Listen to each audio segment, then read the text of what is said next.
నమస్తే. ఇన్నాళ్ళు నన్ను సపోర్ట్ చేస్తూ, ఎంకరేజ్ చేస్తూ మీ ప్రేమని నాకు అందిస్తున్న ప్రతి ఒక్కరికి కృతజ్ఞతలు. అలాగే ఈ వీడియో కూడా ఖచ్చితంగా మీకు ఉపయోగపడుతుంది. లైక్, షేర్ అండ్ సబ్స్క్రైబ్ చేసి మీ సపోర్ట్‌ని నాకు అందించండి. అలాగే ఈ వీడియో పట్ల మీకున్న అభిప్రాయాన్ని కామెంట్ సెక్షన్‌లో కామెంట్ చేసి తెలియజేయండి. ఇప్పుడు వీడియోని చూద్దాం. ఓం శ్రీ గణేశాయ నమః. ఓం శ్రీ విష్ణురూపాయ నమః శివాయ. నమస్కారం అండి. 2024 జూలై మాసంలో ద్వాదశ రాశి వాళ్ళ మాస ఫలితాలు ఎలా ఉందో తెలుసుకుందాం. దానికన్నా ముందు ఈ ఒక మాసంలో అంటే 2024 జూలై మాసంలో గ్రహ సంచారం ఎలా ఉందో తెలుసుకుందాం. అంటే ఏ గ్రహాలు ఏ రాశిలో సంచారం చేస్తున్నారు అని తెలుసుకుందాం. ముఖ్యంగా రాహు మీనరాశిలో సంచారం, కేతు కన్యా రాశిలో సంచారం, శని భగవాన్ కుంభంలో సంచారం అయితే ఈ ఒక మాసం నుంచి వక్రించి సంచారం ప్రారంభం చేస్తున్నారు. గురువు గారు వృషభంలో సంచారం. ఇక కుజుడు జూలై 12వ తేదీ వరకు మేషరాశిలో సంచారం, తదుపరి వృషభ రాశిలో సంచారం. సూర్యుడు జూలై 16వ తేదీ వరకు మిథున రాశిలో సంచారం, తదుపరి కర్కాటక రాశిలో సంచారం. శుక్రుడు జూలై 7వ తేదీ వరకు మిథునంలో, తదుపరి కర్కాటక రాశిలో సంచారం. ఇక్కడ శుక్రుడు ఈ యొక్క జూలై 11వ తేదీ తర్వాత అస్తంగత త్యాగం చేస్తున్నాడు. అంటే ఉదయిస్తున్నాడు అని అర్థం. ఇన్ని రోజులు మౌఢ్యమి జరిగింది, శుక్ర మౌఢ్యమి. సో ఇక మీద ఉదయిస్తున్నాడని చెప్పుకోవచ్చు. సో శుక్రుడు అస్తంగతం అంటే శుక్రమౌఢ్యమి జరిగేటప్పుడు, గురుమౌఢ్యమి జరిగేటప్పుడు శుభకార్యాలని చేసుకోరాదు. అందులోన పెళ్లి కావచ్చు, గృహ ప్రవేశం కావచ్చు, ఇలా శుభకార్యాలకి నిషిద్ధమనే చెప్పుకోవచ్చు. ఎందుకంటే వీళ్ళిద్దరు ప్రముఖులు శుభకార్యాలకి, పెళ్లి విషయంలో, ఒక ఇంటికి సంబంధించిన విషయంలో వీళ్ళిద్దరూ ప్రముఖంగా పాత్ర వహిస్తారని చెప్పుకోవచ్చు. సో ఈ ఒక మాసం జూలై 11వ తేదీ తర్వాత శుక్రుడు ఉదయిస్తున్నాడు. బుధుడు జూలై 18వ తేదీ వరకు కర్కాటక రాశిలో సంచారం, తదుపరి సింహ రాశిలో సంచారం. ఈ ఒక గ్రహ సంచారరీత్యా ద్వాదశ రాశి వాళ్ళకి ఎలా ఉందో తెలుసుకుందాం. ముఖ్యంగా ప్రేక్షకులకి ఒక మాట చెప్పాలనుకుంటున్నాను. ఇక్కడ ప్రతి ఒక్క వ్యక్తికి కూడా, ప్రతి ఒక్క జీవికి కూడా తన ఒక్క కర్మ నుంచి, అంటే తన ఒక కర్మ ద్వారా వచ్చే ఫలితాలు. ఇక్కడ వాళ్ళు పుట్టినప్పుడు వాళ్ళు పుట్టిన డేట్ ఆఫ్ బర్త్, టైమింగ్స్ ప్రకారము ఇక్కడ ముఖ్యంగా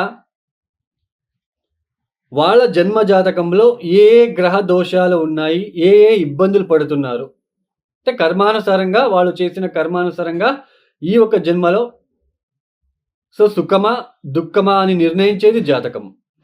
ఇలాంటి జాతక చక్రంలో గ్రహ దశాలు అనేది చాలా ఇంపార్టెంట్ అండి. గ్రహ దశాలు అనేది చాలా ప్రముఖమైన పాత్ర వహిస్తుంది. ఇప్పుడు చూడండి, ఒక దశాభుక్తిలో అంటే ఇప్పుడు చంద్రమహాదశ శని భుక్తి, చంద్రమహాదశ బుధ భుక్తి, చంద్రమహాదశ కుజ భుక్తి, ఇలా దశాభుక్తులు వచ్చినప్పుడు, ఒక దశాభుక్తులు వచ్చినప్పుడు, ఒక భుక్తి వచ్చినప్పుడు చాలా ఇబ్బంది లేకుండా ఉంటుంది. లైఫ్ అనేది చాలా బాగా వెళ్తూ ఉంటుంది. ఒక భుక్తి వచ్చినప్పుడు చాలా ఇబ్బందులు పడాల్సి ఉంటుంది. ఇలా దశాభుక్తులు ఫెయిల్ అయినప్పుడు గోచారంలో, ఇప్పుడు రాశి ఫలితాలు మనం చెప్పుకుంటున్నాం కదా. సో దశాభుక్తులు ఫెయిల్ అయినప్పుడు గోచారంలో ఉంటున్న ఒక గ్రహ సంచారాల వల్ల, ఇప్పుడు గురుబలం ఉంది, శని బలం ఉంది అన్నప్పుడు దశాభుక్తులు ఫెయిల్ అయినప్పుడు ఇవి ఆదుకుంటాయి మనల్ని. సో ఇలా దశాభుక్తులు బాలేదు, గోచారంలో గురుబలం లేదు, శని బలం లేదు అన్నప్పుడు చాలా తీవ్రమైన కష్టానికి గురి అవ్వాల్సిన ఒక ప్రమేయం ఏర్పడుతూ ఉంటుంది. సమాజంలో అపకీర్తి కావచ్చు, మ్యారేజ్ విషయంలో అంటే పెళ్లి జీవితంలో ఇబ్బందులు కావచ్చు, కుటుంబ వ్యక్తులతో తగాదాలు కావచ్చు, అన్నదమ్ముల మధ్య తగాదాలు కావచ్చు, ఇలా ఒక దశాభుక్తులకి తగ్గట్టుగా కొన్ని పరిహారాలు వస్తాయండి. మనమే స్వయంగా మనమే చేసుకోవాల్సిన ఒక చిన్న పరిహారాలు వస్తాయి. చాలా ఉన్నాయి, దశాభుక్తికి తగ్గట్టు ఉన్నాయి. మనం ఏదో ఒకసారి ఒక టెంపుల్‌కి వెళ్ళో, ఒక హోమం చేపించగానే మన కర్మ తగ్గింది అని అనుకుంటే అది తప్పు అండి. ఇప్పుడు ఒక దశాభుక్తి జరుగుతుంది. ఆ దశాభుక్తి పీరియడ్ ఒక సంవత్సరం పాటు ఉంది అనుకుందాం. ఆ దశాభుక్తి బాలేదు అంటే ఆ సంవత్సరం పాటు మీరు ఆ పూజలు, పరిహారాలు చేసుకుంటూ వెళ్ళాలి. సో చాలామంది చెప్తూ ఉంటారు, సో నేను ఆల్రెడీ ఆ పూజలు చేశాను, ఈ పూజలు చేపించాను, వాళ్ళ దగ్గరికి వెళ్ళాను, వాళ్ళ దగ్గరికి చేపించానని. బట్ మాకు తగ్గలేదు. అంటే కొన్ని మీ జాతకంలో కొన్ని గ్రహాలు ఏ స్థానాల్లో ఉన్నాయి, ఏ రాశిలో ఉన్నాయి, ఆ రాశికి తగ్గట్టు మనం పరిహారాలు చేసుకుంటే మాత్రం అది రిలీఫ్ వస్తుంది. సో, ఇక మకర రాశి. ఈ మకర రాశి వాళ్ళకి ఈ ఒక మాసంలో తృతీయంలో ఉంటున్న రాహు కాస్త పంచమ స్థానంలో ఉంటున్న గురువు గారు. అందులోన ఈ ఒక మకర రాశి వాళ్ళకి ఇక్కడ ముఖ్యంగా కుజుడి యొక్క స్థాన మార్పు అనేది గురువుతో కలిసినప్పుడు కాస్త ఇబ్బంది పెడుతుంది. అంటే తృతీయంలో ఉంటున్న రాహు వలన మాత్రం కాస్త పూర్తిగా శుభ ఫలితాలు మీరు అందుకుంటున్నారు. ఇంకా మిగతా గ్రహాలన్నీ కూడా కాస్త ఇబ్బంది పెట్టే రకంగానే ఉంటుంది. జూలై 16వ తేదీ వరకు మాత్రమే సూర్యుడు యోగిస్తున్నాడు. ఇంకా జూలై 16వ తేదీ తర్వాత సూర్యుడు కూడా యోగించడం లేదు. మొత్తానికి రాహు యొక్క పరిపూర్ణత శుభ ఫలితాలు ఉన్నాయి. మకర రాశి వాళ్ళకి ముఖ్యంగా ఆదాయ మార్గాలు తగ్గుతాయి ఈ ఒక మాసంలో. ఆదాయం అనేది తగ్గుముఖమవుతుంది. ఖర్చులు పెరిగే సూచనలుంటాయి. సంతానం ద్వారా ఖర్చులు ఎక్కువయ్యే సూచనలు కనిపిస్తున్నాయి. తర్వాత ఇక్కడ ముఖ్యంగా భార్యాభర్తల మధ్య కొన్ని అనుకోని తగాదాలు వచ్చే సూచనలు, కుటుంబంలో కొన్ని తగాదాలు అయ్యే సూచనలు, ఇలాంటి ఒక ఇబ్బందులు ఎక్కువగా ఉంటాయి. ఖర్చులు అధికమవుతూ ఉంటుంది. అది ఎందుకు వెళ్తుందో, ఎక్కడ వెళ్తుందో అర్థం కాని పరిస్థితి. పైగా ద్వితీయంలో శని వక్రించారు. ఆర్థికంగా చాలా ఇబ్బందులు మీకు ఈ ఒక మాసంలో. అందులోనూ బుధుడు ఇక్కడ మనకి ముఖ్యంగా నవమాధిపతి అవుతాడు బుధుడు. అష్టమ స్థానానికి వస్తున్నాడు. చాలా కష్టపడితే కానీ ఫలితాలు దక్కవు. అలాంటి సిచ్యుయేషన్ ఏర్పడుతూ ఉంటుంది.